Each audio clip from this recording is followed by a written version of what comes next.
DHL itu, Damai Hari Lubis itu kan dia tidak terlapor kok dia tersangka. Makanya tidak layak dia dijadikan tersangka. Ya, makanya dicabut dan dihentikan.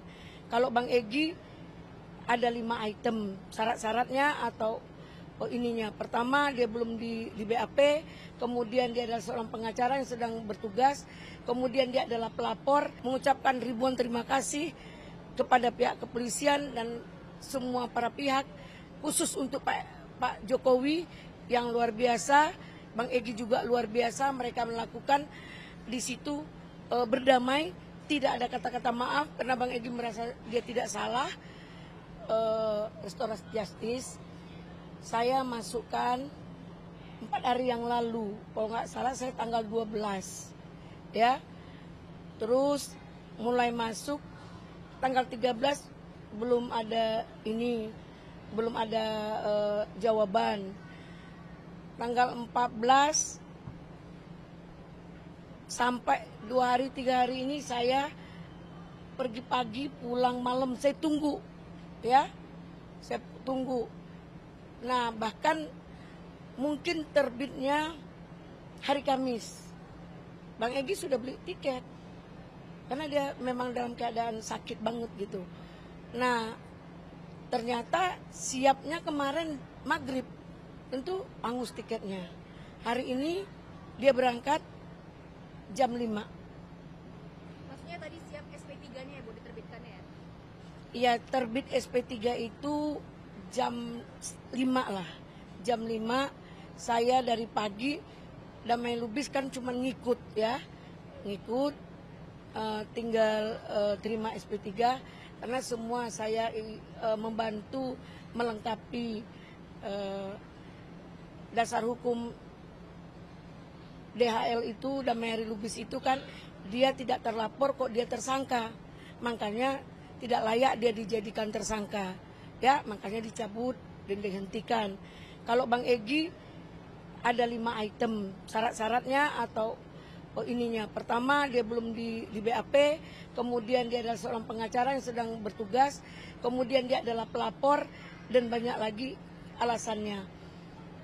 Nah, itu selesainya kemarin ditandatangani semua pihak itu jam 2 kemarin.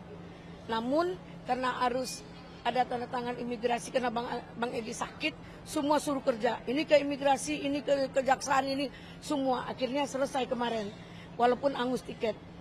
Namun bilang terlambat ya, cuman yang penting dari saya maupun dari keluarga besar Bang Egy maupun dari Bang Egy sendiri mengucapkan ribuan terima kasih kepada pihak kepolisian dan semua para pihak, khusus untuk Pak Jokowi yang luar biasa, Bang Egy juga luar biasa, mereka melakukan di situ berdamai, tidak ada kata-kata maaf karena Bang Egy merasa dia tidak salah dan tidak perlu media dan tidak ada diumbar dan tidak ada deal-dealan, tidak bawa surat apapun, tidak ada dokumen.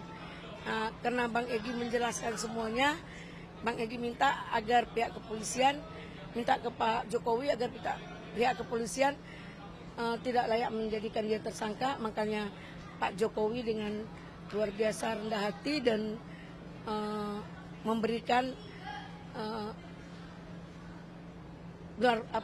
memberikan RJ itu. Bahkan kemarin 2 hari yang lalu dia buat statement untuk melakukan secepatnya. Karena sebelumnya dia nanya ke saya, Bu Eli perlu kapan Bang Egy berangkat? Kalau bisa tanggal 10 Pak. Pak Jokowi? Ya, karena saya setengah jam sebelum Bang Egy ini saya 4 mata setengah jam dengan Pak Jokowi.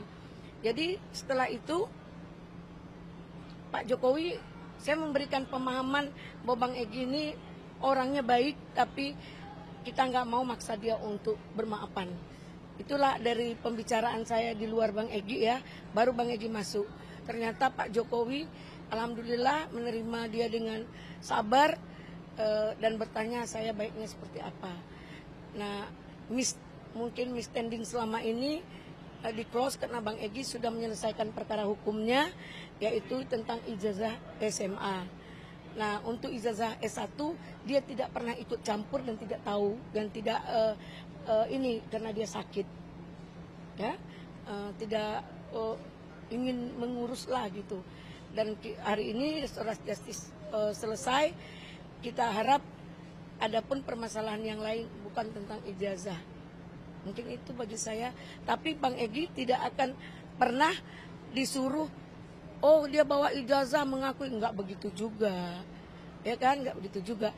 Jadi ada kata maaf apa tidak, tapi maaf itu bukan dengan bahasa atau gestur salam-salaman.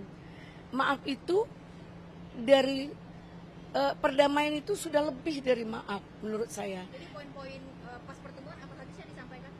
Ya itu dia menyatakan begitu baru duduk, Pak Jokowi silakan duduk di sini. Loh, saya orang kampung. Terus ini enggak Pak, Bapak ini presiden gitu, mantan presiden. Kalaupun itu saya di sini nggak siapa-siapa, kata Pak Jokowi. RT aja nggak lirik saya, kata Bapak itu merendahkan diri. Oh enggak, Bapak orang hebat. Oh, Bapak mantan presiden.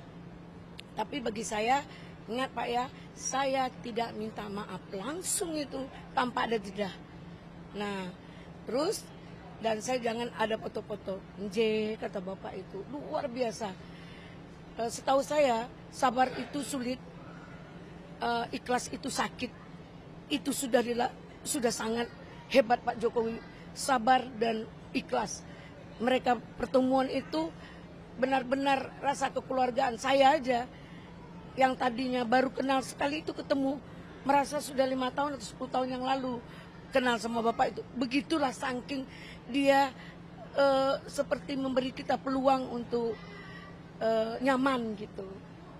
Ibu, dari imigrasi katanya juga mencabut pencekalan ya kepada Bang Egy dan Bang ini tujuannya ke luar negeri itu apa sih? Bang Egy ini sakit kanker stadium 4. Saya melakukan ini bukan karena yang dituduh oleh mereka yang jahat, tega. Harusnya mereka tabayun dulu sebagai orang Islam, klarifikasi kenapa kok nuduh bahwa kita mendapat uang 100 miliar proyek dan hal-hal yang sangat menyakitkan. Padahal tidak ada apa-apa. Saya boleh dong ngomong, demi Allah, demi Rasulullah, dengan agama saya, 1000 perak pun tidak ada kami dapat apa-apa. Malahan kita secara moral dan material masih kita loh yang menyelesaikan ini. Karena keinginan saya, saya dari mulai Bang Egy oke. Bang Egy oke itu ketika di Riau. Oke Bu Eli, saya teleponlah polisi. Pak tolong Pak, bisa enggak Bapak berhubungan dengan pihak sana dan tolong sterilkan dan amankan. Karena takut di situ kan nggak bisa masuk segala macam. Ternyata mereka sudah mempersiapkan, bahkan memberikan menu yang luar biasa kepada kami. Ini tamu-tamu istimewa loh Bu, kata Pak Jokowi. Spesial dibuatnya. Nah alhamdulillah kami di situ nyaman dan makan waktu 1,5 jam. Bang Egy menceritakan penyakitnya. Yang gini loh Pak, ini anu saya di sini ada darah keluar terus dipotong. Nah saya recovery. Oke gitu, kalau gitu Bapak kan orang berkuasa, kasih dong, tutup dong semua ini tersangka saya. Langsung itulah jawaban Bapak itu dengan lemah lembut. Nah ternyata waktu mau pulang ditanya, Bu Eli kapan Bang Egy berangkat? Kalau bisa tanggal 10 Pak, tapi namanya kita harus menghormati proses hukum, itu tidak semudah itu kita jalani. Mereka gelar perkara, kalau nggak salah saya sehari sebelum ini, apakah Rabu atau Selasa, pihak sana gelar perkara apakah layak pencabutan kuasa ini sudah memenuhi unsur, baru mereka panggil saya bahwa bisa Bang Egy beli tiket. Ternyata tidak siap. Hanya hari ini Bang Egy berangkat. Bang Egy trauma, takut bahwa ketinggalan lagi. Makanya dia tadinya mau hadir di sini karena macet. Dia sekarang langsung ke airport. Kalau berkenan, ayo mari kita ke Terminal 2. Dia berangkat dengan batik. Bu, untuk keberangkatan Bang Egy ini berapa hari kita nggak tahu ya. Ingat Sultan Syaril ketika bermohon untuk asas kemanusiaan, berobat waktu zamannya Soekarno, dia meninggal di sana. Dan kita kan nggak tahu dia recovery-nya berapa, ya. Jadi saya minta kepada semua, jelas Bang Egy murni sakit, mohon didoakan, jangan fitnah kami, karena sakit loh, dosa loh kalian, pertanggungjawaban dunia akhirat, ya. Fitnah itu yang seperti apa sih, boleh jelaskan? Nerima uang 100 miliar, pakai apa bawanya Dinda? Fitnah dari siapa? Bu? Dari semualah, banyaklah. Katanya pengkhianat, pecundang, padahal Bang Egy ini bertahun-tahun pejuang dan aktivis. Mereka baru nongol, kok actionnya luar biasa, melebihi kemampuan mereka. Nah, jujur kalau kita bawa uang 100 miliar pakai helikopter, jatuh itu helikopter. Kalau kita bawa pakai tronton, berapa tronton yang kita siapkan? 100 miliar bukan uang kecil. Dan kalau kita pakai apa BPK, pakai transfer, kena KPK dong. Nah, alhamdulillah 1.000 perak kami tidak ada bawa apapun dari tempat Pak Jokowi, dan sampai detik ini masih kita yang mengkondisikan. Bang Egy punya anak loh, anaknya orang mampu, punya keluarga juga gitu.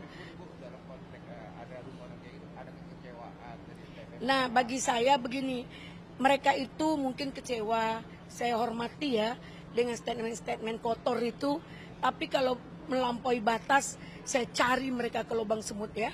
Jangan kurang ajar. Hak kami dong, apa yang kami lakukan, hak saya sebagai kuasa hukum, berhasil mempertemukan dua tokoh bangsa yang luar biasa. Bang Egy adalah tokoh besar di Indonesia, Pak Jokowi adalah tokoh besar di Indonesia. Berhasil saya damaikan, walaupun dengan sakit sesakit-sakitnya. Seandainya saya dibayar 10 miliar pun saya nggak sanggup. Sekarang ini saya dibuli-buli, saya disakiti, keluarga saya tersiksa. Jadi saya nggak mau ya, tolong ya, nggak ada kami ada apa-apa dalam persoalan ini. Murni demi rasa kemanusiaan, Bang Egy berobat. Boleh kalian lihat, dia pakai kursi dorong, anaknya ikut, istrinya ikut. Boleh kalian lihat. Nah, kita nggak tahu umur, makanya Bang Egy bersedia bersilaturahmi, menyampaikan Pak Jokowi sakit, saya juga sakit. Saya mau ke Malaysia Pak berobat. Kalau Bapak mau berobat nanti saya kasih alamat. Sampai segitunya silaturahmi mereka. Kami mendengar pun rasanya walaupun hampir 2 jam belum puas. Karena enak itu, asik gitu. Pak Jokowi ketika pertama bertemu, Bang Egy, Abang ingat saya minta tolong buat LBH. Abang 2006 udah terkenal, saya nggak siapa-siapa. Begitulah Pak Jokowi merendahkan ini, menghargai kami semua dan menghormati pertemuan itu. Saya sekali lagi bukan ingin menjilat segala macam, ekspektasi saya tercapai. Saya zikir 2 hari sampai selesai bicara itu, karena takut tiba-tiba Bang Egy, saya nggak mau minta maaf, tiba-tiba Pak Jokowi, saya nggak mau keluar, tiba-tiba begitu kan takut. Nah akhirnya semua Allah yang mengatur. Sekali lagi saya sampaikan, tidak akan pernah gugur satu helai daun pun tanpa izinku, kata Allah. Makanya kami berangkat, 1. Kedua, saya berdoa, ya Allah, jika ini mudaratnya lebih banyak, halangi keberangkatan kami. Jika lebih banyak manfaatnya, mudahkan. Alhamdulillah dipermudahkan oleh Allah. Mungkin itu yang bisa saya sampaikan. Ada respon nggak buat keluar SP3 dengan tim relawan atau tim yang kemarin itu? Bagi kita seorang pengacara itu, saya nggak mau, maaf ya, melakukan debat-debat tebel yang nggak bermutu. Ada ahli men-challenge tentang hukum, padahal dia nggak ngerti hukum. Yang pengacara ngomong tentang ijazah yang tidak palsu gini, tidak ahlinya, sudah nggak relevan lagi. Contoh ya, itu tipa, mana boleh itu dipanggil, padahal udah dilimpahkan ke kejaksaan. Dia paham nggak?